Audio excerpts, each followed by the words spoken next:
Good morning, good afternoon, good evening, everybody from wherever you're connecting.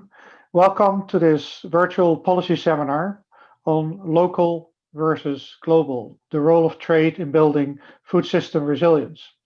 The focus of this seminar is on how food supply chains have been adjusting to COVID-19 and what it may mean for the future of food systems. Well, food supply chains have shown a fair degree of resilience since the outbreak of COVID-19. Many countries have faced severe disruptions in supply chains and had to respond to large shifts in food demand.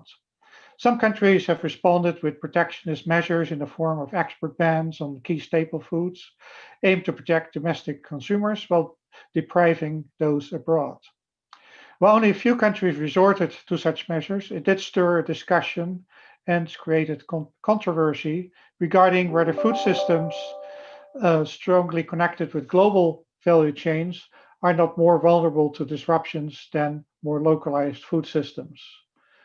Conversely, others point out that open access to global food markets provide access to more diversified food supplies and creates greater resilience to food systems. This discussion has research with COVID-19, but has deeper roots in beliefs that local food systems with shorter supply chains could be more sustainable and more resilient than global ones with long and much longer supply chains. Calls for circular economy approaches for sustainable food systems often also promote more localized solutions. Today, we will take on these fundamental questions of how best to structure our food supply chains with several prominent policymakers, practitioners from the private sector, and experts from international organizations and the research community.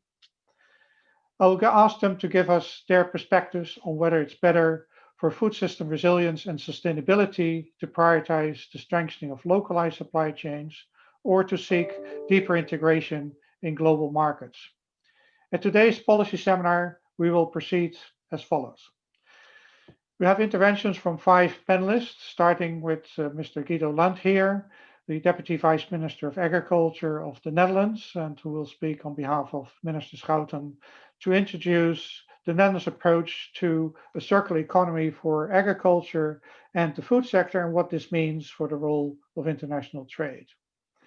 It will then be followed by perspectives from the private sector given by respectively Robert de Vrede, the Executive Vice President of Global Foods of Unilever, and Jeroen Elvers, the Corporate Director of Dairy Development and Milkstream of Friesland Campina, a large international dairy company. And subsequently, we'll hear from Ms. Marion Jansen, the Director of Trade and Agriculture at the OECD, and Maximo Torero, the Chief Economist of the Food and Agriculture Organization of the United Nations.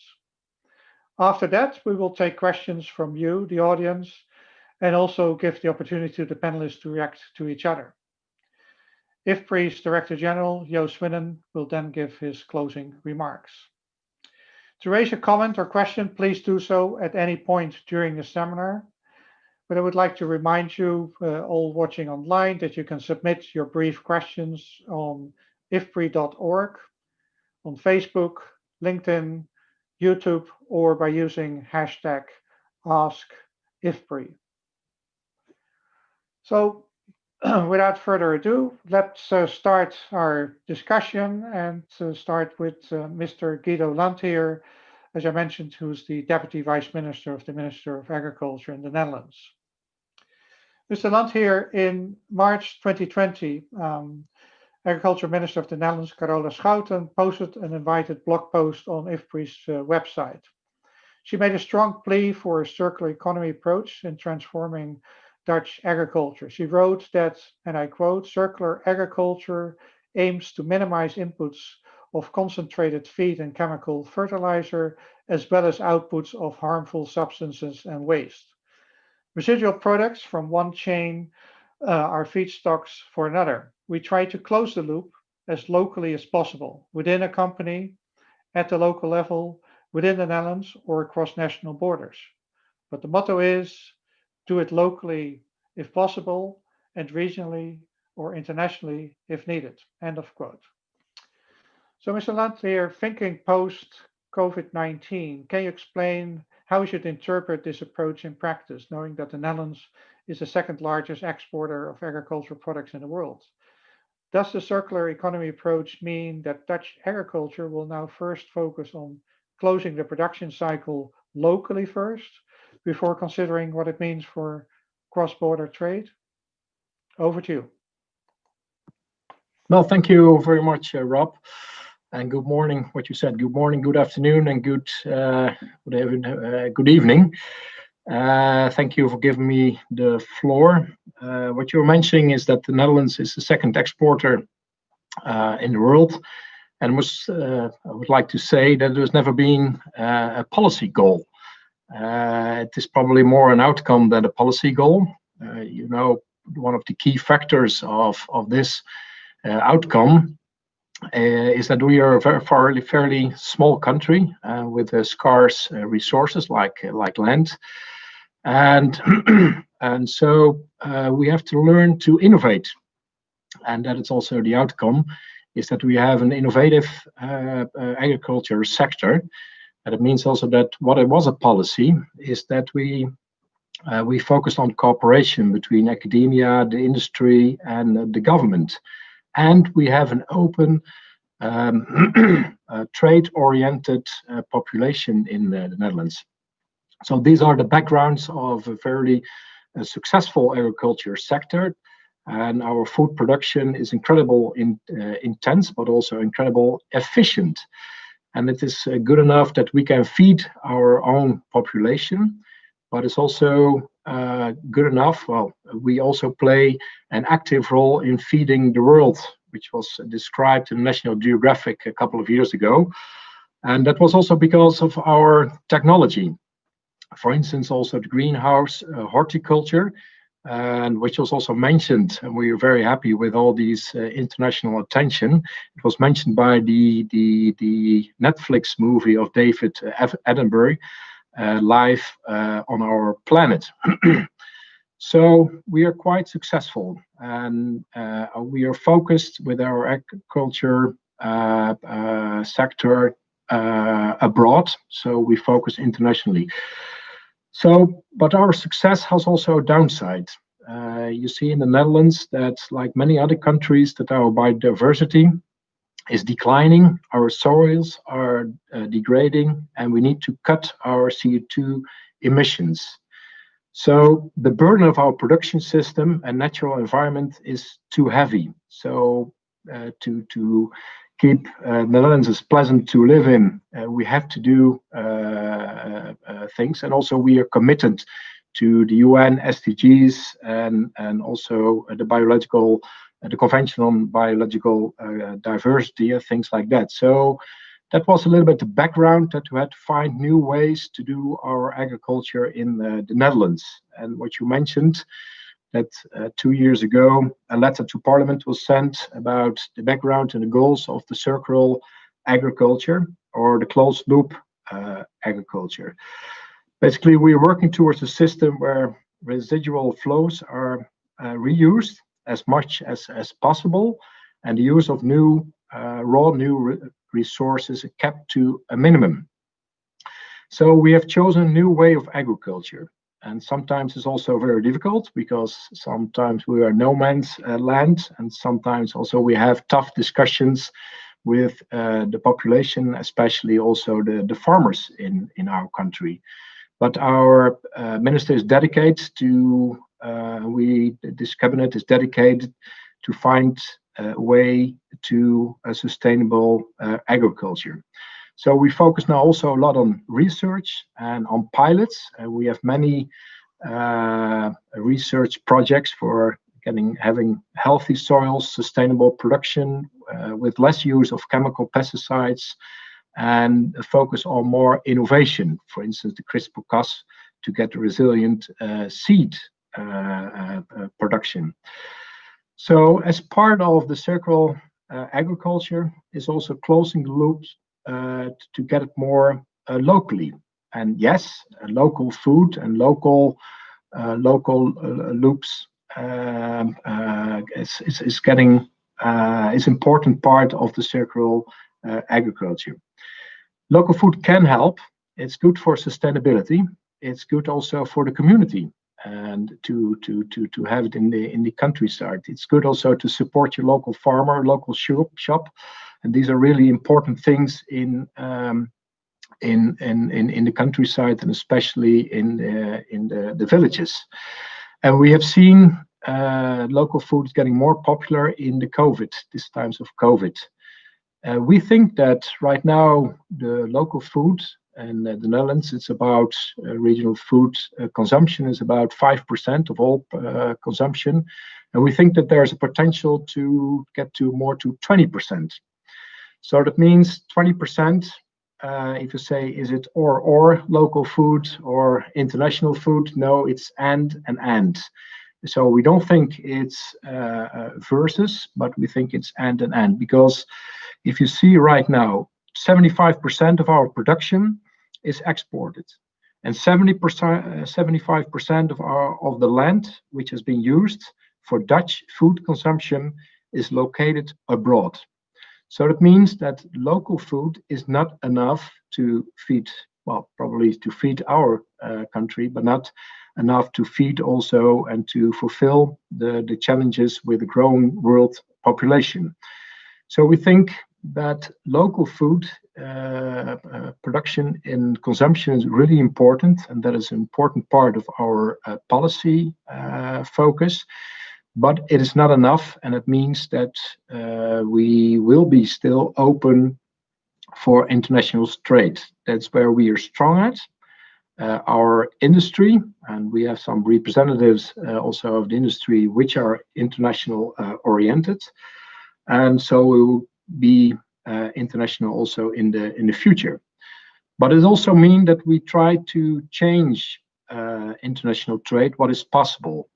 Of course, the focus is also, we find also a responsibility of the Dutch government and the Dutch industry to find ways to operate more sustainably. And we think with our technology, we can help to feed the population also abroad, especially in the emerging markets, because we export also our technology. And by exporting our technology, we can play a role also in the local closing the local loops in other countries with our technology. For instance, also with the environmental controlled horticulture, which we are exporting all over the world. And there are nice examples in Mexico, the US, Saudi Arabia, Japan, and so on. So we feel there also a responsibility. To change it, we think, but maybe first one thing, very important international trade is that we keep the rule-based trade and worldwide. And we see in the COVID times that there is a trend towards more national orientation and more protectionist measures. And we don't think that is good. We had to keep open the global rule-based system. And I think that within the European Union, we were very pleased with the so-called green lanes, which are important to export and import the food. Another way to change international trade is within the European Union. We are very active in a new common agriculture policy, and also with the farm to fork. And this way we change the regulatory framework. And that is important also to have an ambition in Europe. We can be an example for the rest of the world, and it's for us also important to create a level playing field. So just to sum up, I think that local food production and closing the production cycle locally is very important, is one of the pillars in our circular agriculture policy.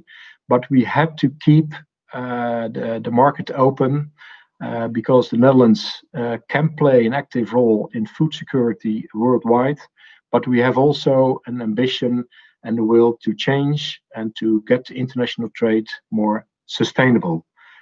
Finally, it's also that I would like to say that the Dutch government is also playing an active role, what I mentioned in the emerging countries, and we collaborate there with the private sector of the Netherlands, but also locally, and we have a Netherlands Food Partnership and CNL, where we can play an active role in creating a strong local food system everywhere in the world.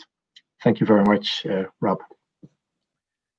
Thank you, Guido. That was very clear and to the point, and it's very clear that you want to preserve the importance of trade and the export role of the Netherlands in food systems, but you see a need to rebalance that a little bit to enhance the size of the local markets and local provisioning in the Netherlands, while at the same time not just looking at trade, but also at innovation and exporting technology to other countries in order to strengthen local supply chains in other places.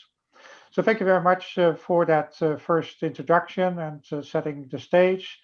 Let me now turn to Robert de Vrede, who's the Executive Vice President for Global Foods at Unilever. Robert, Unilever gives high priority to making its business operations meet sustainability objectives. How does a company like Unilever, that foremost manages global value chains, perceive a circular economy approach? Is that approach central to all of Unilever's business strategy? And thinking post-COVID-19, do you see provisioning through local supply chains becoming more important, including for Unilever, or is food system resilience and circularity better served with stronger and more integrated global supply chains? Over to you, Rob. Thanks. Yeah, thanks, Rob. Good questions. Let me try to go through them. I think the reality is we're facing multiple crises today. Yeah, from the COVID pandemic that is gripping our society so visibly today, to also the warming of our planet and the loss of nature, to even the growing inequality that our capitalist system manifests. These are multiple existential, but also connected crises. And the urgency is clear. Many experts say we have only 10 years to get our act together, and that's mainly reasoning from a climate change perspective. Inequality might even hunt us down faster when you're looking at the latest developments in some parts of the world. These issues are interconnected, and this is very visible in the current pandemic. The evidence that the loss of nature and driving humans closer to wildlife is leading to an increase in diseases like COVID. Yet we've got an opportunity to tackle these crises together. The way to deal with one of them is by dealing with all of them, transforming to a resilient, low carbon, more inclusive and circular economy. And we believe that only by doing it all will we be able to get the support, the traction and the scale that is so needed. A circular economy is probably the only solution to decouple economic growth, which is intrinsic to our human behavior and what we're trying to pursue, to decouple that from resource depletion and the environmental impact.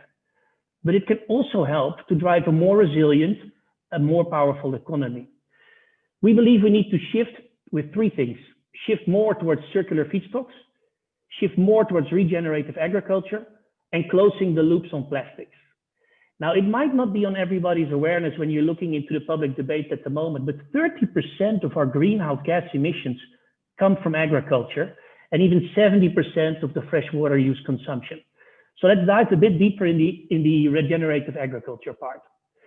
In Unilever, we use a Unilever Sustainable Agricultural Code that has helped us to shift more towards agricultural sourcing over the last 10 years. But we need to go further and faster based on science that we see from the current crises. A circular approach needs to fuel the solution, focusing on how the biosphere can naturally regenerate so we can come to a regenerative agricultural system. Not growing the same crop in the same place season on season, but designing it with diversity of crops and locations so that we give the soil and nature the time to restore. Also, by changing the demand of what we eat. Today, we're consuming only 9 crops for 75% of our food. And we need a much more diverse, much more plant-based diet in order to come to that sustainable food system And this will not only build more resilient systems, it will help us to better deal the volatility that the current environment gives us. On your point on global versus local, we are a believer of globally connected systems, but make no mistake, every global system is built by local elements, local connections, local smallholder farmers that get access to global marketplace, that are able to produce against fair wages, but then also getting the knowledge and the access to drive the right sustainable impact. A well-connected local system into global value chains is the most robust way to secure food resilience, but also to ensure that we get enough affordable and sustainable food for all 8 billion of us. And finally, innovation and partnerships are key to this. To help consumers to eat more diverse, more plant-based, and increase our yields while we become regenerative and sustainable, we have to work together and we have to embrace science and data. And make no mistake, this sounds like we're adding costs all over the system. There is good business in doing so. It's estimated that transforming the food system towards a more resilient food system, towards a more sustainable food system, can create 8 million jobs and add an additional 2 trillion euros in productive growth by 2030. There is no time to waste. We need to accelerate. I know we might not have all the answers for the final equation, but I believe there's enough clarity to further get going and to accelerate. And we're looking very much forward to doing so, and by partnering with various groups, whether it's NGOs, other multinationals, local farmers, in order to get the job done. Thanks, Rob. Thanks, Robert. That's a very clear plea for sustainability, but also doing so by making sure local and global value chains are well connected. And it's very interesting to see a big company like Unilever playing for this in this direction. And let's see how other companies look at this. So let me turn to Jeroen Elvers, who is the Corporate Director of Dairy Development and Milkstream at Friesland Campina. Friesland Campina is one of the world's largest dairy companies, but remains rooted in a cooperative business model linking livestock farmers to dairy processing and distribution activity, largely through local supply chains. You do that in Europe as much as around the world. Moving forward, do you see local supply chains and market development as a key for building more resilient food systems? Or do you see a more hybrid model where local supply chains are strengthened in their connection with global supply chains as managed currently by Friesland Campina? In all of this, is it technically and economically feasible for a dairy business to operate under the concept of a fully circular economy? Jeroen, you have the floor. Yes, thank you. Thank you very much. First of all, thank you for inviting us for this important topic. And let me also build on some of the developments and trends that we see in relation to the pandemic that we're in, and that was mentioned a couple of times. So we see indeed that more and more countries are accelerating on their efforts for backward integration, building a more self-sufficient feed chain. The question is if that's truly circular, to be honest. I will get back to that later. But also we see that we have become very vulnerable in relation to the sourcing of, for example, feed, in relation to the cattle or dairy industry, but also in relation to materials. If you see some products that have 6 different items in it that come from 6 different countries across the world. But also transport has become quite a significant topic that we have learned from at this moment. If you look to self-sufficiency and backward integration in food, or in our case in dairy, then the question is, what is truly being self-sufficient?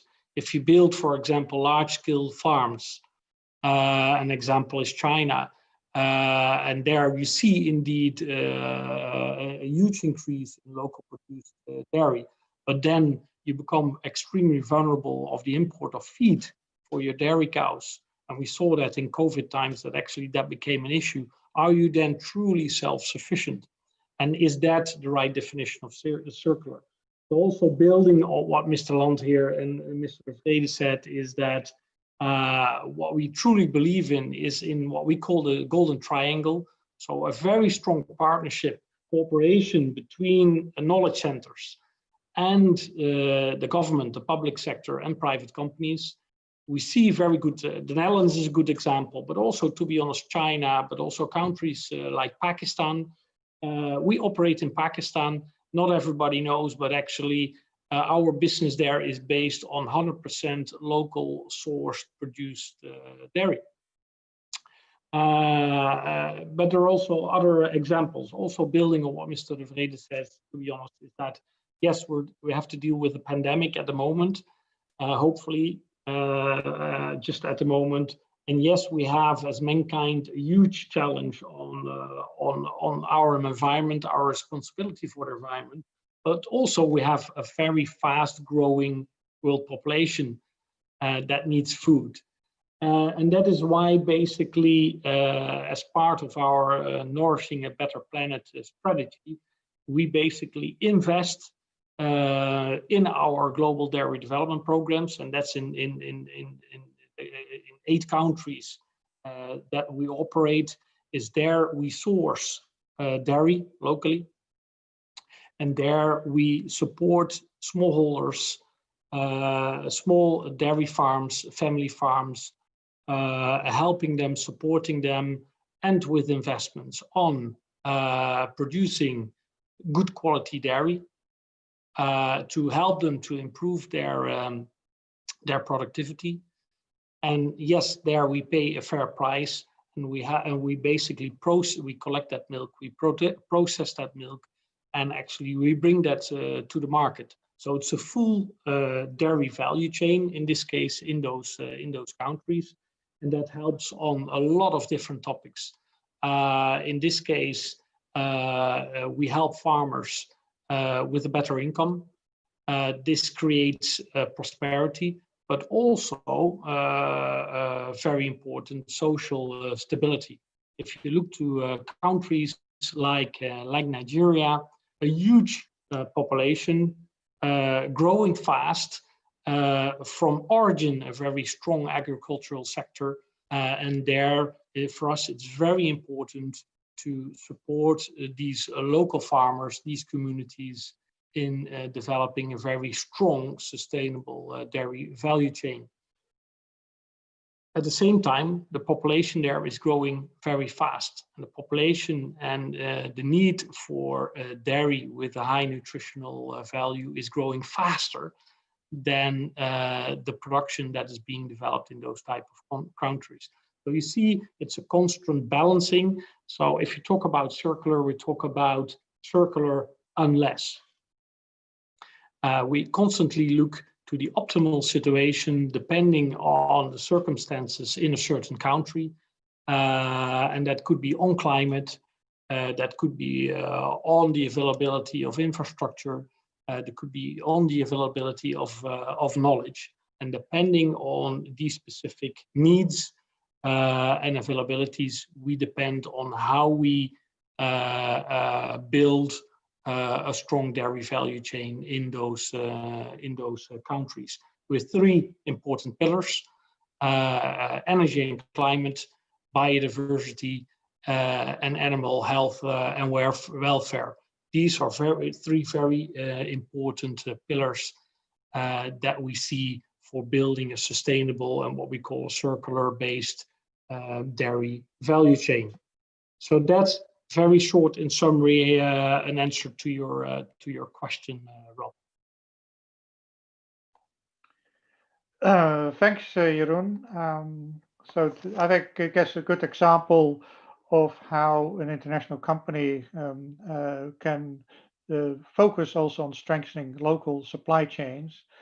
And so I like your concept of circularity, which may not be entirely circular. If I take your last comment on that, it's unless the conditions may not fully give it to close the loop entirely. But it's interesting to see how here in this case a global company works to strengthen local supply chains as another way of looking at how to balance global versus local. Before I move to the next speaker, let me remind all of you watching online that you can submit your questions on ifpre.org, Facebook, LinkedIn, YouTube, or whatever platform you're using, or by using hashtag on Twitter, hashtag askifpre. So please submit your questions as we move forward with the panel so we can take them on board in the final part of this seminar. So let me now turn to Marion Jansen, the Director of Trade and Agriculture Directorate at the OECD.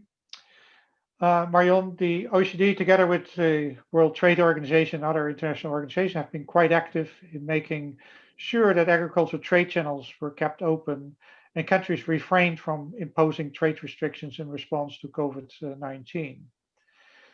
At the OECD, I've also done quite a bit of analysis of global agri-food value chains and how trade and agriculture policy should promote greater domestic value-added generation through participation of farmers and other food sector actors in global value chains.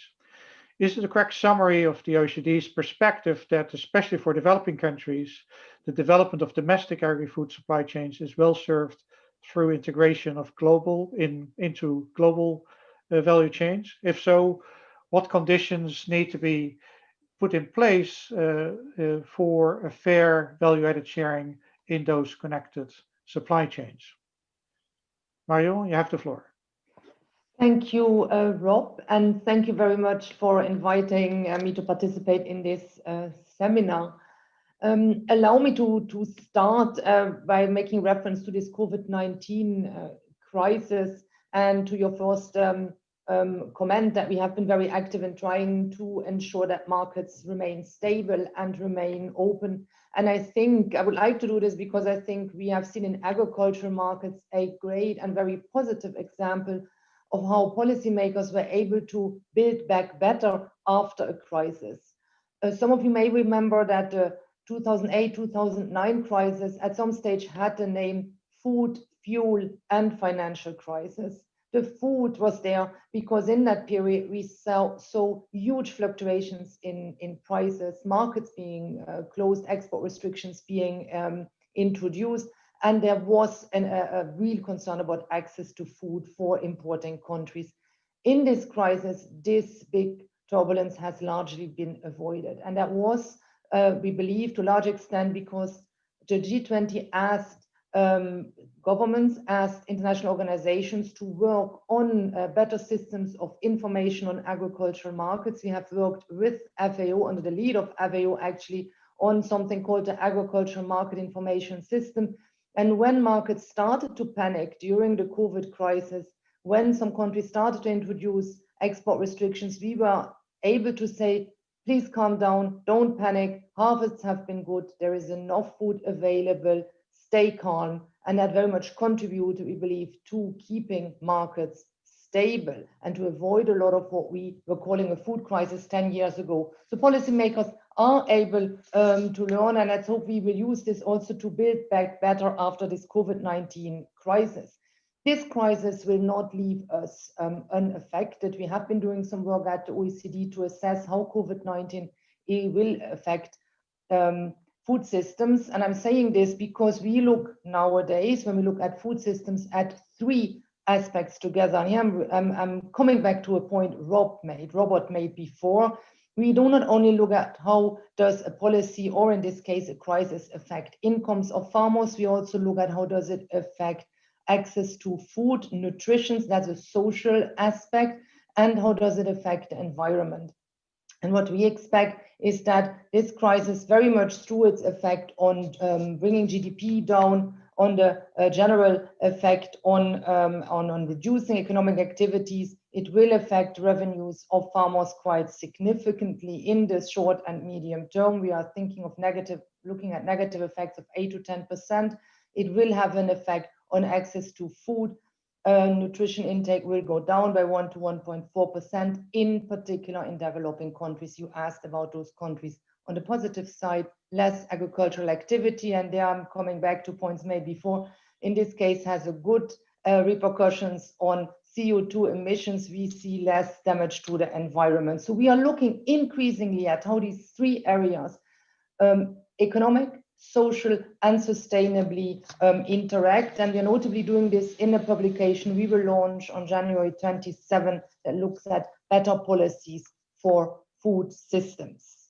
Now, value chains have continued to function during this crisis. Nevertheless, the crisis will have a negative effect. As you said, we're having a discussion now of whether value chains have been a problem or whether it's better to, are we more resilient if we are more local?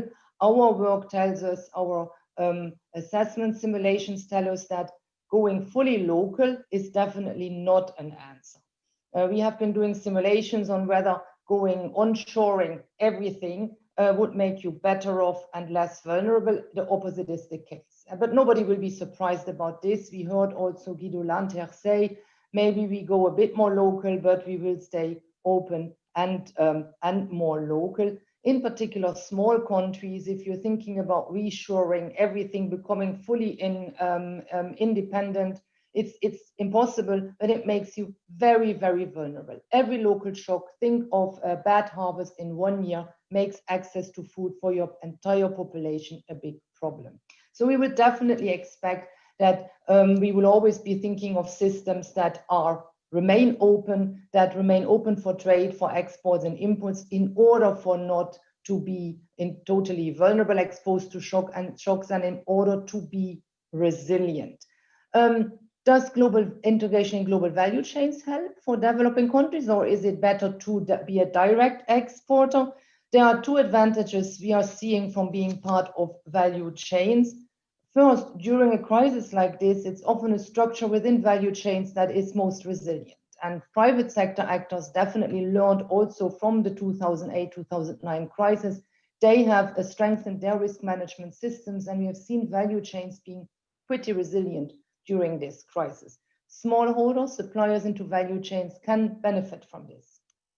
Also very important for agricultural trade, meeting standards and regulations of your external partners, of your partner countries.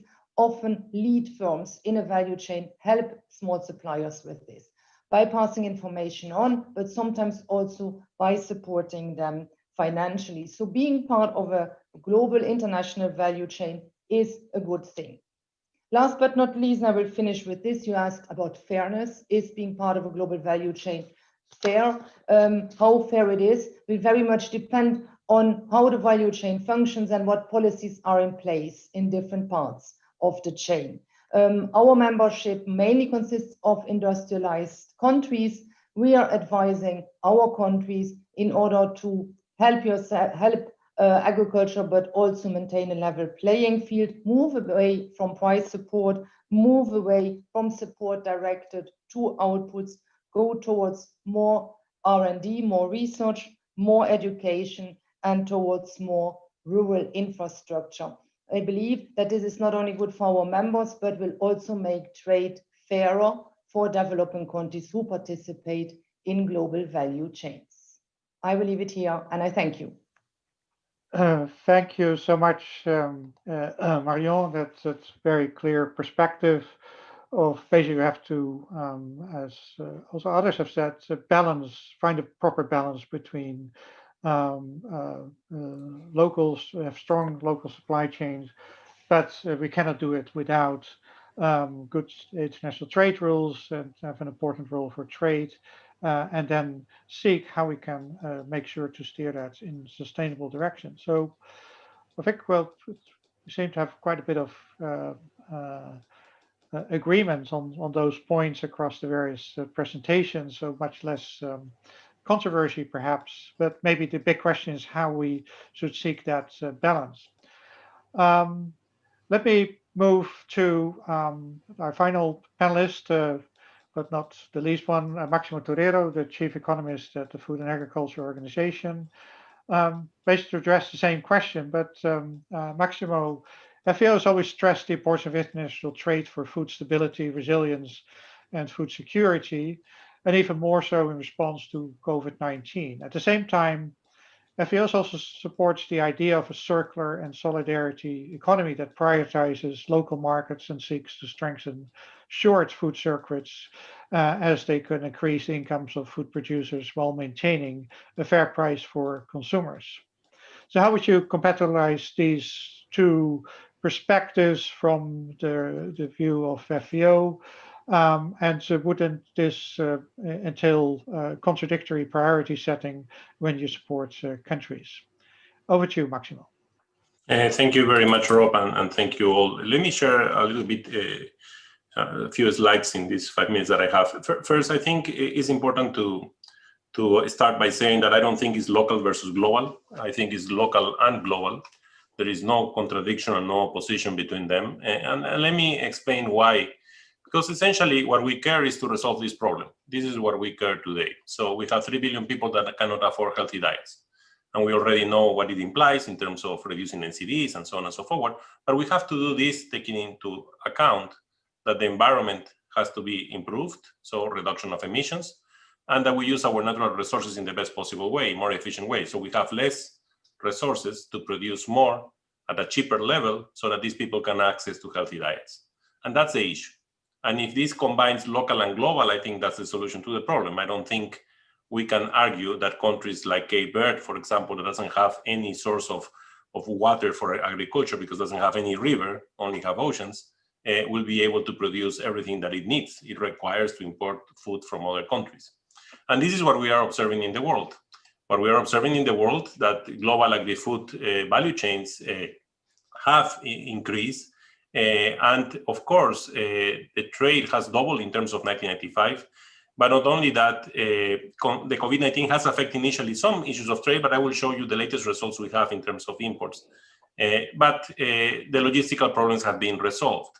Now, it's important to understand that we were talking about resilience, and resilience means 2 things. One is to minimize the risk, and the second one is to cope with the risk.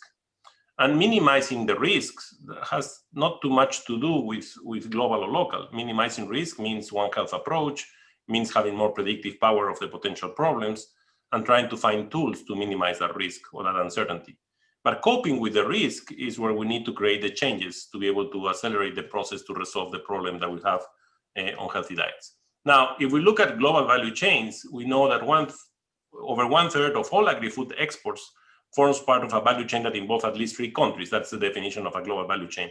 And they have been increasing over time. So that is what has been happening. And that's something that we cannot change, and we shouldn't change. Because at the end of the line, we want to produce in the most efficient way.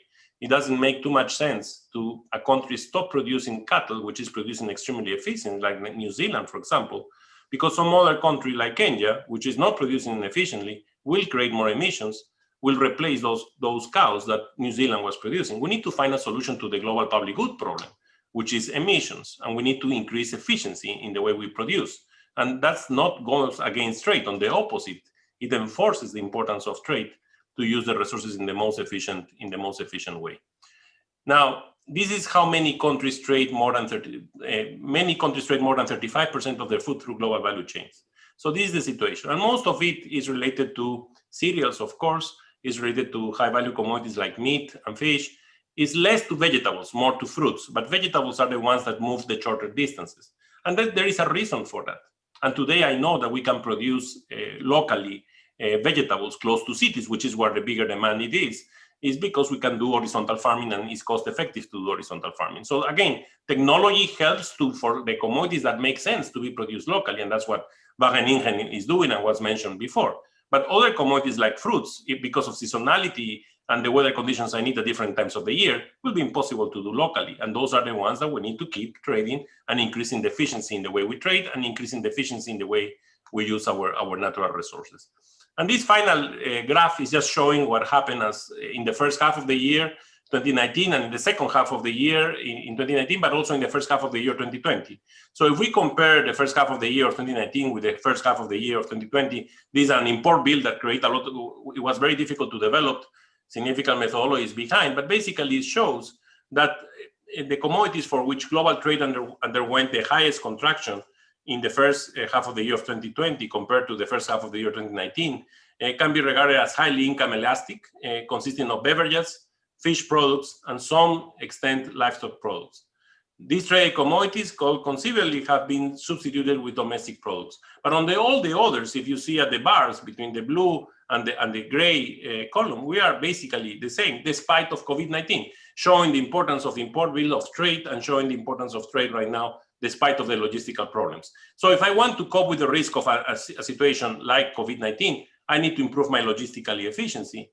And that's what we have learned. I need to diversify the sources of where I import, and I can increase intra-regional trade even more. But that's the important concept behind. I think we cannot use COVID-19 as an excuse to argue that we need to move locally and that we need to move self-sufficiency. As OECD has mentioned, we know that doesn't work, and we know that I will be inefficient in the three fronts I was speaking. But also, we know that we need to increase availability of food to be able to achieve the concept of healthy diets for all. And that is a responsibility that we need to take seriously, containing and controlling for the externalities that we will create, what we call trade-offs on the environment and on emissions in the best possible way. And trade plays a role for that. But again, it's not a substitute of local production when it is possible and when it is efficient to be able to do it locally. Thank you, Rob. Thank you, Maximo, with clear overview, also to give us some numbers on the importance of trade currently and how we can connect better the local and global value chains to build more resilient food systems. Okay, but thanks to all the panelists for these interesting perspectives. So as I summarized previously, probably we see less of a controversy between local versus global. It's more a question, how can it be connected and what balance to strike between local provisioning and the use of trade, and how local providers can connect with global value chains that are both to their economic benefits, but particularly also for the benefit of food security and sustainable food systems. So to everybody online, so move to the Q&A. Let me remind you again that you can submit your questions on ifpri.org, Facebook, LinkedIn, YouTube, or use Twitter hashtag AskIFPRI. We have a number of questions, so raise a few. Let me first, I just a couple of questions for Robert de Vrede on his presentation. I'll just combine them for you now, so to respond to them here. You mentioned the term regenerative agriculture, which, according to Matthew Table of Oxford, the Swedish Agricultural University and Wageningen University, who asked this question, does it mean much in itself? What policies and practices would you indicate that would support the term or that concept of regenerative agriculture? There's a second related question from Daniela Luz, who's asking, what's the basis for the business case that you made for resilient agriculture and sustainable agriculture? Do you have particular estimates that would indicate that it's more beneficial to invest in resilient agriculture and sustainable food systems? I guess I can add myself, if that's indeed such a good business case, why is it not happening all over the place? So let me give you first those two questions, and then we move to other questions addressed to others. Robert, you have the floor. Yeah, thanks, Rob. I think with regards to the business case, if you look at it long term, there is probably no business if we don't get our act together here. That sounds quite dramatic, but it is, I think, in the end, reality. We do need to find ways, of course, how we can make it happen, right? And if you're looking, for instance, at how we are now driving, inside of Unilever, but also globally with many other manufacturers, the case for converting from animal protein towards more plant-based protein, which is still for consumers on many aspects, they're paying a higher price for the protein intake versus if they would consume the animal products, but we're trying to then find reasons to justify that current high price. And at the same time, I think we're trying very hard by building that scale to drive those prices of, let's say, plant-based proteins further down to become even more competitive with the meat products that we see. So it's not a moment of that you can, like a light switch, you turn it on towards, and now everything is converted. The scale is not there, but also the business case would not allow that, right? That's too high of an investment. So you need to start with converting certain consumer groups, certain markets, to then build scale, to build that ecosystem, to create that demand. And then there will be tipping points where actually, because of the scale, we will then be able to also pull in, let's say, the more, price constrained consumers that are saying, I would like, but I don't have the money for that. So I think that's what we're doing. And you've seen that with, how in the past, Ben & Jerry's brands have tried to, drive fair trade products, etc. And you see that start small, but then gradually there's more mass coming behind it. Yeah. But it is definitely a challenge out there. But we also know if we don't do it now, I mean, our company has been there for 100 years. And if you do all the math, this is what we need to do in order to also be there 100 years from now. So that is the business case. And I think the beauty is that we call this, purposeful brands. And you see that actually we managed to grow faster with these brands. Yeah. But it is indeed a matter of phasing it rather than flipping a light switch. In terms of regenerative agriculture, I think, I don't want to say that is the goal as such. The goal in the end is to make sure that we drive down the carbon dioxide emissions. Yeah. And we see that, going for regenerative agriculture will help in that sense. So how do we make sure that we stimulate biodiversity and that we don't take away more from the earth, but actually that the earth is able to consistently provide us with that. So I would not want to go too much into, that definition discussion, but it is all about being able to, to take the resources without having consequences for the generations after us, and to do it in a way that we can indeed, reduce the impact of carbon dioxide, because that is the biggest problem that we believe that we're facing at this point of time, to make sure that we also have a planet that is comfortable for all 8 billion of us to live on, 10, 15 years from now. Yeah, thanks, Robert. I think that's very clear. Maybe just one follow-up question to this, since, if I'm not mistaken, ice cream is one of your big profit makers at Unilever. So what does it mean for our Magnum ice creams? Yeah, in the future? It's good you ask. We just this week, we launched a new vegan Magnum ice cream, vegan Magnum salted caramel. So also there you see that we are trying to, to make sure that we've got all the offerings available and doing that in the best way possible. In the end, food is also, it has to be nutritious, but it also has to be pleasurable. So we need to make sure that we find that balance in its totality. Yeah. And also from a nutritional point, we don't advise people to eat a Magnum every day, but once in a while is very good. And for those that say, look, I would like to do it without the, the dairy, we now have vegan alternatives there. So also there we are trying to make sure that we're driving the transition that we need to come to a more balanced protein intake. Thanks, Robert. So we won't miss them in the future. That's what you're saying. That's it.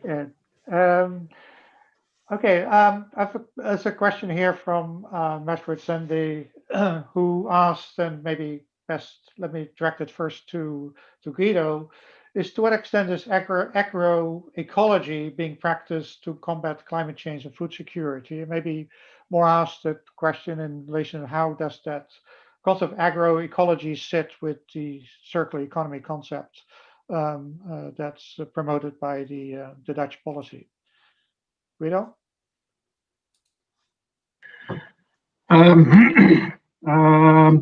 Well, I think that the most important thing is that circular agriculture, just like also agroecology, are ways to realize sustainable agriculture.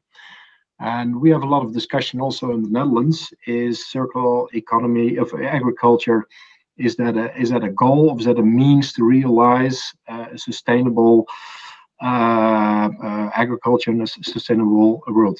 Of course, also in the Netherlands, we try to find some different ways, different means to realize sustainable agriculture, and agroecology is one form of realizing that. We call also is what we call nature inclusive farming, for instance. And there are different concepts to realize this. So yes, we're trying to stimulate that. What I mentioned in my introduction also is that we are supporting from the government a lot of research. And I think it was mentioned also by Jeroen Elvers that the strong point of innovation, of a necessary point, is to have the right ecosystem, and the collaboration between academia, the industry, and the government is crucial. And what we do is research, and the other point is also having pilots. And we have different pilots also in agroecology. And so we're trying to learn from these aspects which are successful. We try to realize more in that field. So maybe I can now I have the floor. Maybe we'll have to raise one point, if you allow me, Rob. And I think that's what was mentioned by the different speakers, as also by myself, that the challenges are really huge. And I think that Robert said we have 10 to 15 years to realize that. The important thing is that what as a government also, what we are think is a dilemma is that there's a sense of urgency. On the other hand, we have to change a lot of behavior of the consumers, which is mentioned, but also the key players in all of this are the farmers.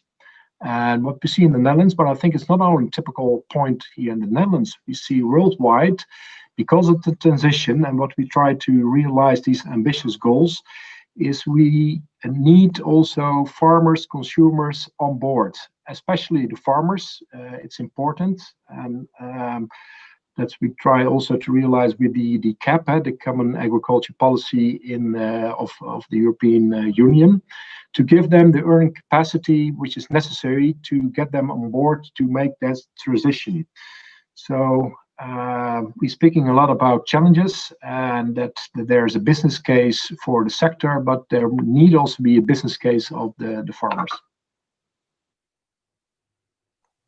Yeah, thanks, Guido. That's very clear, and so we can have consistency between these concepts if we make that clear, but also involve the various stakeholders to get them aligned with transformation processes.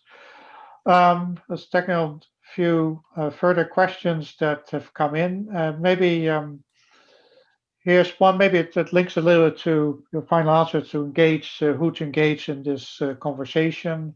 Maybe we can ask this question to Maximo. There's a question from Nital Jetalal, who asked, in essence, where the C40 cities are with respect to the Good Food Cities Declaration. I'm not sure whether it's the same as the FAO, I think, is also engaged with the municipal agreements of food for the cities, that in some ways also focuses pretty much on local supply chain. So are the goals, that's the question here, of the C40 cities sufficient to reach more sustainable food systems? Maximo? Okay, so first we need to understand that food and diversity of food is not only vegetables and it's more than vegetables, it's fruits, fish, meat, staple commodities. The cities initiative is more focused around local production of vegetables to supply the cities and getting closer to the cities, because as I mentioned before, if you look at the flows of trade, the commodity which travel the less distances are vegetables. All the other commodities travel significant distances. So again, I think it's an initiative to do that, but it goes farther than just availability of food. It looks also at sustainability and, of course, in making cities green, which is the objective of the Green City Initiative too. So I think it's a combination of elements that is trying to assure more efficiency in production and a more efficiency in the use of natural resources, taking advantage of innovation and technology. But again, it won't resolve all the needs of the diversity of diets that we need in the cities. The second point, which is important, is that the problems we are facing are not only in the big cities, are also in what we call intermediate cities or catchment areas, which normally are a continuum between the rural and the urban. And normally we forget about them. And those are extremely important. It's where most of the peri-urban populations are. And those are areas where we also need to feed them with diversity of diets, and we also need to bring infrastructure to improve access to food. So again, it's important to look at this in a more comprehensive way. And it's important also to understand what is a private good and what is a public good. Emissions will create a public good problem, an externality to the environment. Production and local use of resources is more focusing on a local issue, land and my soil and my water. If I am trying to resolve a public good problem, I think it's more important to look into trade, because that will help us to minimize those trade-offs to the public good. Thank you. Thanks, Maxwell. That's very clear. We have to put these different perspectives in a broader setting. Let's going to the local level. Is a question from Professor Stella Williams from Nigeria. Maybe this question could ask both to Jeroen and to Marion. She wants to reply to it. It's sort of on the local level. So how can we ensure that when we develop local supply chains, also if they're connected to global supply chains, that there's benefits for rural women and youth as part of the transformation of the agricultural sector, and have sufficient gains from in value added. So for Jeroen, so how would that sit with your business practice? So you have specific targets, goals to engage those population groups, rural women and youth. And to Marion, how would you include that additional target into the connection between global and local value chains? Jeroen? Yes, thank you. Yeah, very important question, a very important topic is that I mentioned that if you look to the dairy development activities that we do in several countries, Asia, Middle East, Africa, and Central Europe, of which Nigeria is for us a very important one, a large country, is actually that's based on 3 pillars. As you can see on these slides, hopefully you can see, is improved milk quality and productivity. I mentioned that before, very important. And improved rural communities, build strong cooperatives and make them sustainable. But as you can see in the middle, and hopefully that is an answer to a question as well, is that women and youth empowerment is a very important base of our dairy development programs in the countries I mentioned. As it mentioned here, for resulting in economic empowerment of these young people and female farmers, but also increasing the voice and agency for them, but also to create a more attractive sector for these people. And that's what we do with together with different partners, for example, NGOs in Nigeria, specifically with Kuspil. So supported, for example, by the government to train women in farming practices, but also entrepreneurial skills, and to build this very sustainable dairy value chain. So as you can see, a very important strategic pillar of our dairy development program. Thanks, Jeroen. Marion? Yeah, the questions regarding these 2 population groups you mentioned are often very well addressed by local interventions, because often the bottlenecks are of more local nature. I think of women. One typical problem in some countries still is access to land. It's not always even legally possible to be owners of land. That's a problem. Another weakness women often face for any type of business, including in agriculture, is access to networks. So the kind Jeroen mentioned this, giving them a voice, so assisting in creating also female networks or making sure that women participate in professional networks is important.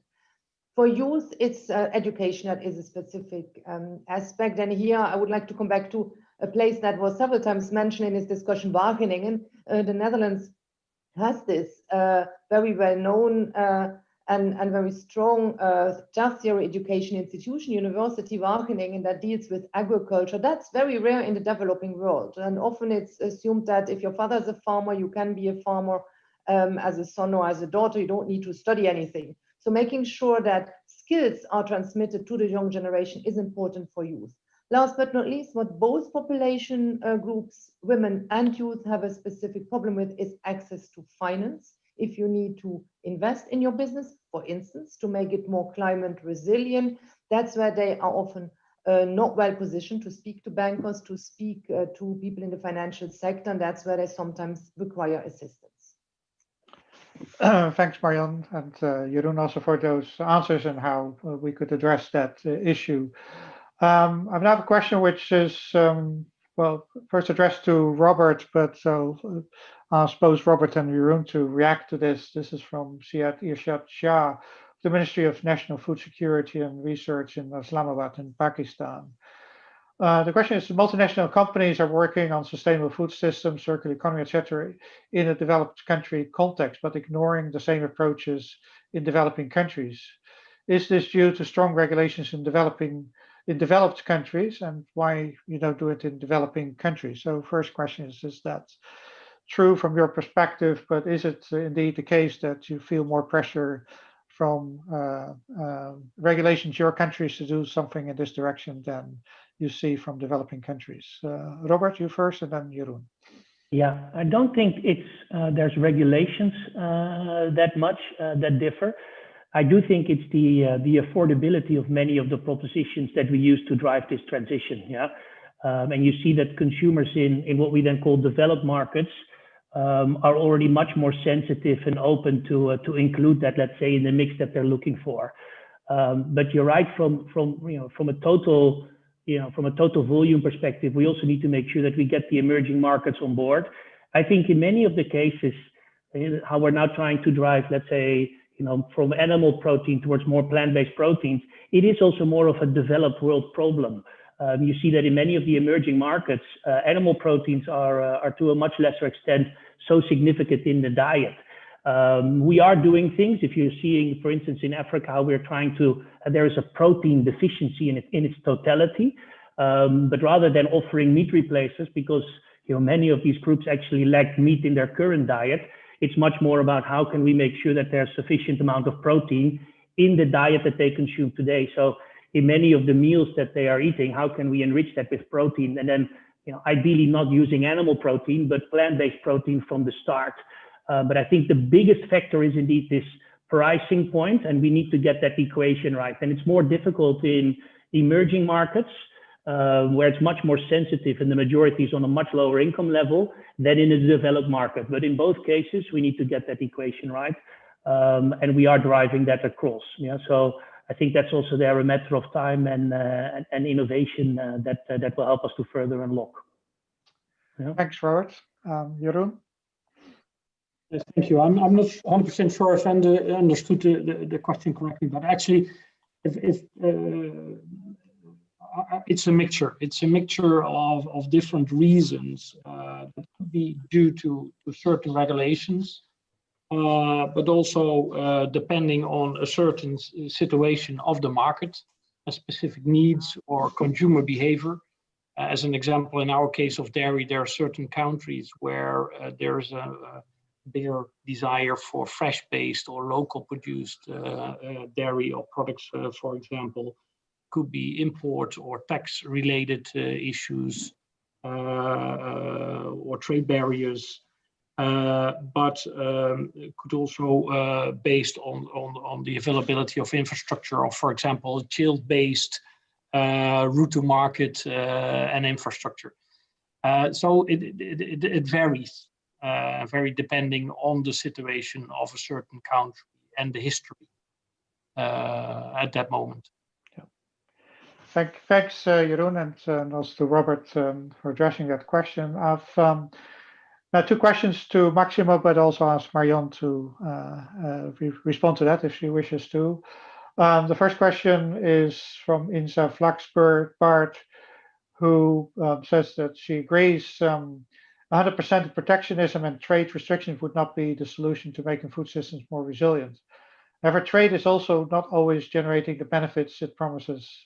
Given global decoupling of production, consumption, and negative environmental impacts that often follow, what would be the appropriate policy response at the global, national, local levels? I take it's a very broad question, but maybe you can focus that a little bit, Maximo. Then maybe related to this, there's a question from Ajay Singh of India, who asks, has COVID-19 increased the disparity between developing and developed regions regarding the food value chain transition, and how can we minimize that gap? So they're different questions, but maybe you can combine them into one answer. Maximo, first you, and then Marion, if you want to also address. Thank you very much. First, we all know that trade has distributional effects. No, there are people that will win more than others, and some losers will be because of distributional effects of trade. So we need to take that into account, and countries need to recognize that and to find solutions to those potential problems. There will be always winners and losers. The important thing is to understand who are the losers and how we can help them to avoid them having the negative effects of that. But that's thinking on a private solution problem, okay? But at the end of the line, what I am arguing is that local and global will help to improve and to resolve the problem, which is the major problem of access to healthy diets. And because we require to use our resources also in a more efficient way. So if we understand that information and we are able to identify those, then there are other policies that can complement, but will at the same time allow us to get the benefits from trade. Now, why is this so important? Look at what is happening today. 2 weeks ago, Argentina put basically a restriction to exports. Prices start to move up again. FAO index price was the highest, although not the highest with respect to 2007, 20% under. Today, there is a lot of noise around Russia putting an export tax, doubling the tax that they have today on wheat. Prices again are moving high. This is what increases inequality because the decision of few countries is creating a problem in the market, which could be affecting and could be transmitted to emerging economies and to developing and less developed countries. So that's again what we need to avoid. We need to find ways in which we can create information. We know today, and AMIs have been saying all the time, that we have enough supplies of food. The problem is not food availability. The problem is a problem of food access. And that's what we need to try to minimize. And that's why we need to keep pushing for the concept of facilitation of trade and going against export restrictions. Second, in terms of inequalities, we started in a situation with significant inequality. And of course, if you start in a situation of significant inequality in the world, even within countries, COVID-19 has exacerbated that even more. And that's what moves us very far from what we will be able to achieve in the 2030, which is our aim. So again, inequality is crucial, and we don't do too much on tackling inequality.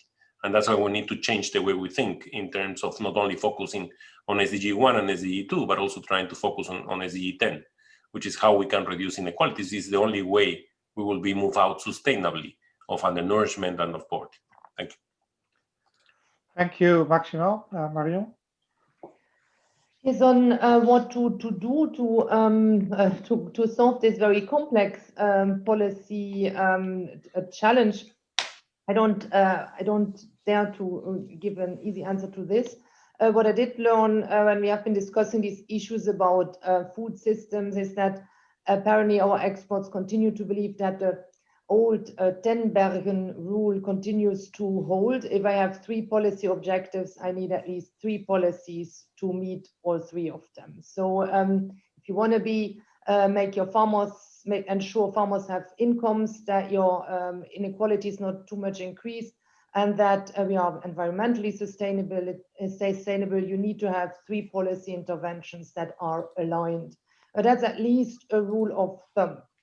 What does that mean for global issues? Some of these policies may require a collaboration across countries in order for them to be sustainable, feasible within an international context. If as a country you want to remain open, but you would like to impose certain types of environmental product standards, for instance, then you want nevertheless to trade with other countries, at the very least, you need to have a system in place of how you certify these standards and whether you recognize these certifications or not. You may even want to consider working with your partners and ensuring that they meet, in general, the same standards. That's something that within the European Union, a lot of effort has been put into this, work together on European rules and regulations and recognize them and recognize the certification. That's one area. Same thing, if you maybe subsidize an area, support it financially, that may unlevel the playing field in trade. Others may not be happy. You need to talk to other countries, to your partners, in order to make sure that everybody thinks the level playing field is guaranteed. So if you're open economy on some of these policies, you need to speak to your partners and collaborate. At the OECD, we will always be happy to support this. Thank you, Marion. That's very clear. Okay, I have here a question that I'm going to address to all of you. So it's a controversial topic in many countries. It's a question from Caroline Grunewald, and she's asking, how can wealthy countries, but I guess let's take all countries, reform subsidies to benefit the environment and the level playing fields, and so maybe reducing subsidies and redirect them towards healthy, or the current subsidies and redirect them to healthy and sustainable food. So let me ask first to Guido from a policy perspective, what's the position there of the Netherlands government, how to redirect the current subsidies, which according to OECD estimates is more than $600 billion per year in overall support measures. And then ask Robert and Jeroen from a private sector perspectives, do these subsidies even matter for your business decisions, and what kind of incentives would help? And then to Marion and Maximo, what views you would have in repurposing the current subsidy structures for the agricultural and food sector. Guido, you have the floor first to address this question. Yeah, thank you very much. So I think it's an excellent question, because what we are talking about is that, about subsidies and government intervention. I think that important is that the challenges are so huge that we need everyone on board in the cooperation between the different partners. And also subsidies is, so I would like to mention there's no silver bullet, one silver bullet. But I think subsidies can play a role there. And that's also the background of the new reform of the Common Agriculture Policy, is that we give income support to the farmers, and also we give an extra incentive, the so-called ecosystems, to get more money from it if you invest in green agriculture. And there are many things also where you can make money of. So yes, it's. I think we need to reform the whole subsidy system, and not only for the farmers, but also it can play a role. Subsidies, and on the other hand, you have also tax incentives, for instance. Probably, and I think we will have a new cabinet in the coming half of the year. One of the issues will be a price on meat. That could be an issue that could be helpful to change the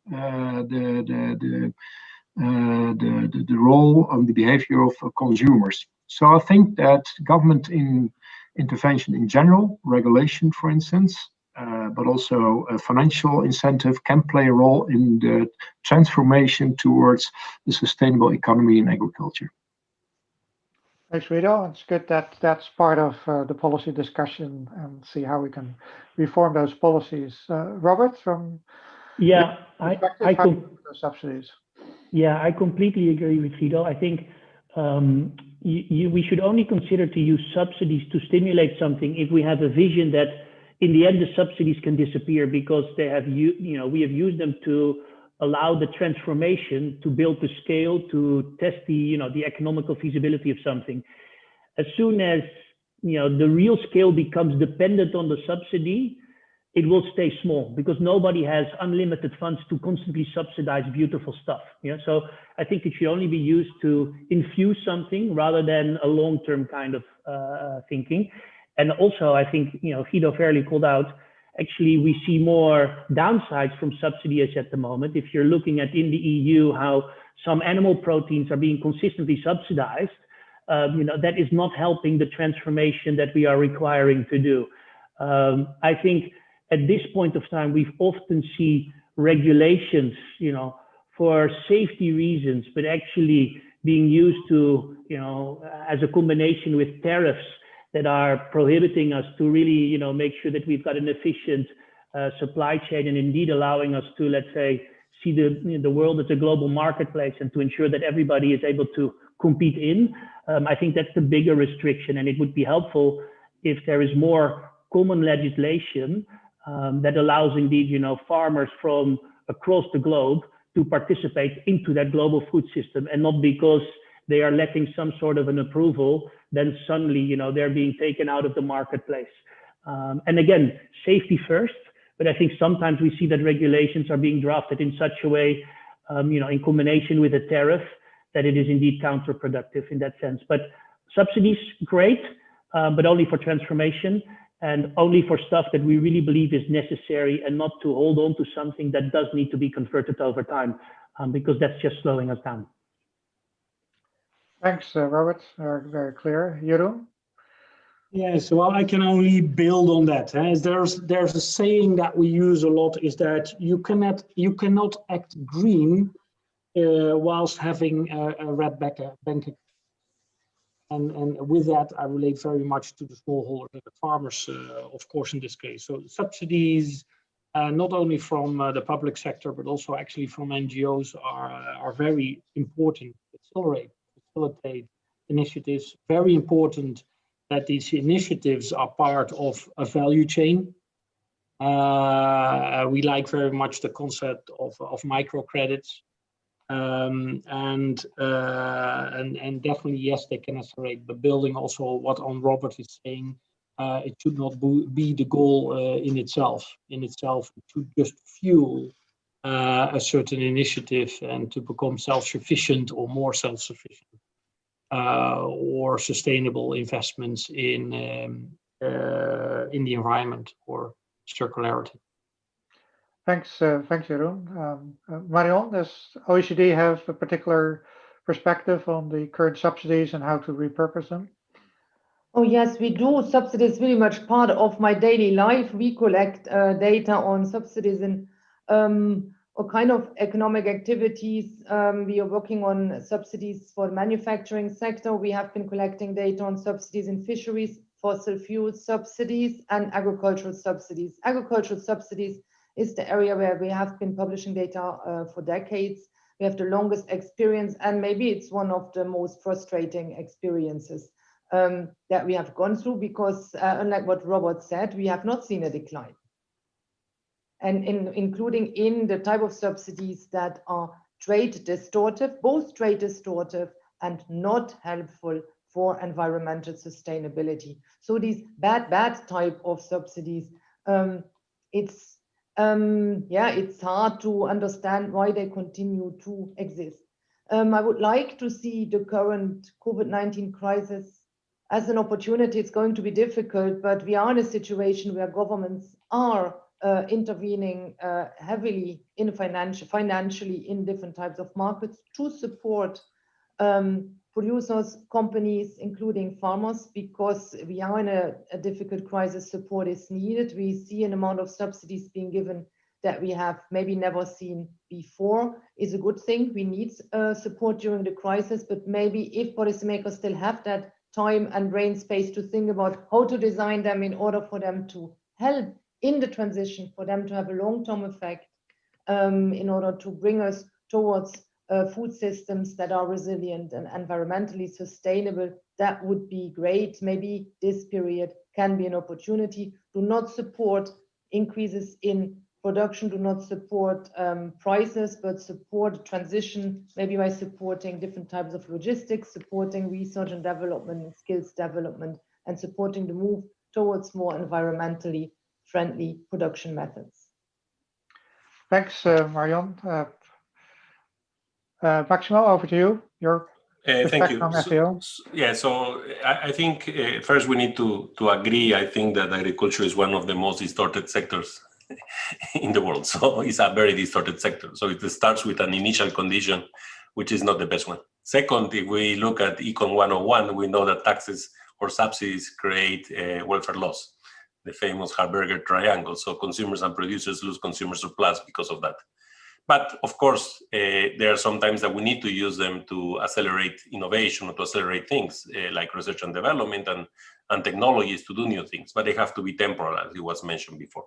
Now, if we look into the agricultural world, on this distorted world, clearly, as Marion was saying, there is the issue of the true value cost of food, so taking into account externalities and the environmental cost, the issue of being distortive for trade, and the other trade-off is against healthy diets. So we have all this speech of improving access to healthy diets, but most of the subsidies that we have in agriculture are towards staples and indirectly towards other commodities through feedstock. So again, we need to start to look at it carefully, and we need to start to assess what it means. And that requires simulation. That requires to simulate what will be the impacts of shifting a proportion of those subsidies from staples, for example, to commodities that will be more related to the healthy diet design incentive that we want to put in place. We have done some of those, and the effects are not so bad. They are really positive in terms of access to healthy diets and improving even the overall welfare. So it's Pareto improving in the current conditions and in the use of more effective use. So again, for me, the important thing is that we need to align incentives. So we can assume certain welfare costs and these losses because of these policies of governments and regulations, but those need to be consistent with the incentive that we want to put in place. If we don't align incentives, then I think we are basically using the money in an improper way and affecting countries in an improper way, and also affecting the global public goods in an improper way. Thank you. Thank you, Maximo. And thank you all for addressing this question, which I allowed all of you to speak. It's a bit self-serving because at DIFPRI we're taking also some simulation scenario analysis, how subsidies and interventions in food systems can be repurposed, redirected to find consistency across the multiple goals that we're trying to achieve. There's quite a few more questions, but we have to bring this to a close. So let me thank everybody who raised these questions. It gave rise to some further insights, maybe not a full conclusive set of answers to the core questions that we raised at the beginning of this seminar, but certainly a lot more perspective on how to address this question of local versus global, and how to balance the two parts of the food system in a way that serves resilience and sustainability. With that, let me move to Joost Winnen for his closing remarks, and then after that we'll wrap up the seminar. Jo, over to you. Okay, thank you very much, Rob. Rob has been too good a moderator. He actually made the summary himself already during his interventions between the speakers, so there's not much left for me to do here. So as he said, there's a lot of consensus, I think, in the interventions. There is also, but still there was a lot of diversity of perspectives, I think, and of issues that have been covered.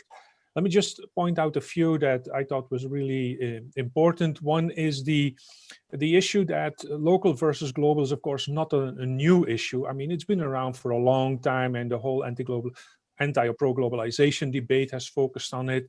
The issue also of agricultural subsidies, which a lot of them have trade intervention aspects, goes back for decades, even centuries.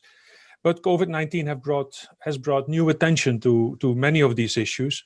One of them has been how resilient have these local versus the global value chains been, and I think there was a lot of input on that. I also, maybe it is important to between local and global, there's a big heterogeneity, or a large heterogeneity, if you want.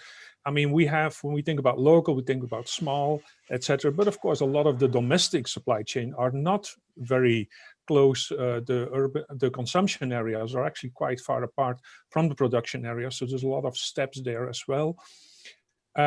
In general, I think we got mixed answers, but one thing which came true, which has been said by several presenters, and which also comes out of research at IFPRI, is that overall the supply chains have, if we look back over the past 11 months or so, have been quite surprisingly resilient, I would say. I mean, there's clearly been a lot of disruptions early on, but basically the restructuring of the supply chains, the innovations that have taken place, and they're both social innovations, organizational innovations, technological innovations, have really led to a fairly strong resilience of the supply of food. Where it's much more problematic is on the demand side, where the decline in incomes of the poor particularly, and this also relates to the point on inequality, which Maximo emphasized, makes that inequality has grown, and particularly inequality in food security because of incomes decline, job losses, etc. Now, COVID-19 may play another important role, and that if we look back in 10, 15 years to today, we may have seen that COVID-19 has given a shock to the system, both, I would say, the economic system, but also the political system in terms of making changes. And if we, look back at recent shocks to the system, the most recent one was the food price spikes in 2008, and then again 10 and 11. And an earlier shock was the food safety crisis in Europe in the late 1990s. And both of these have triggered really important regulatory changes, and particularly the food crisis shock in the late 1990s in Europe led to a whole bunch of regulatory innovations which have spread around the world under the form of food standards, regulations, non-tariff barriers, etc. And so maybe also COVID-19 will now shock the system both on the private sector level for the farmers, for the food industry, at the public policy level, and of course also at the consumption level, choices that consumers have to make. There's been several times references to the complementarity of local and global supply chains, and I'm really I agree with that. I think that is very much true, but it's more than complementarity in some cases. I think Marion referred to the spillover effects of global supply chain, of modern supply chains on local farmers, local production systems through spillovers in terms of the value chains can be channels of technology, of knowledge, of capital, of inputs, etc., which have important local supply chain or local value chain spillover effects. Then what's interesting as well, we can actually use data for specific, and if you go into specific commodities, you can see that local value chains or local production and global production and trade have actually grown together over the past 20 years. And it's interesting to see that also in the data and reality and what's going on, these things grow together rather than basically competing each other out in the market. Finally, I think we got a premiere here today in the panel, that the launch of the vegan Magnum. I must say, and this has major household benefits from me because both of my daughters are vegetarian and they love Magnums, so they will be very pleased with this announcement. I think everything we heard has major implications for us at IFPRI, probably also at OECD and FAO in terms of the research, the analysis that is taking place there, where we have to pay more attention. I mean, we're already doing it, but it's really confirming our initiatives there, I think on the other institutes as well, to pay more attention to the interaction of all these objectives: affordability of food, sustainability, circularity, nutritious food, resilient food, okay? And so go from identify trade-offs, create win-wins where they exist. So go from what Marion said, go from bad to good, if we could possibly do this.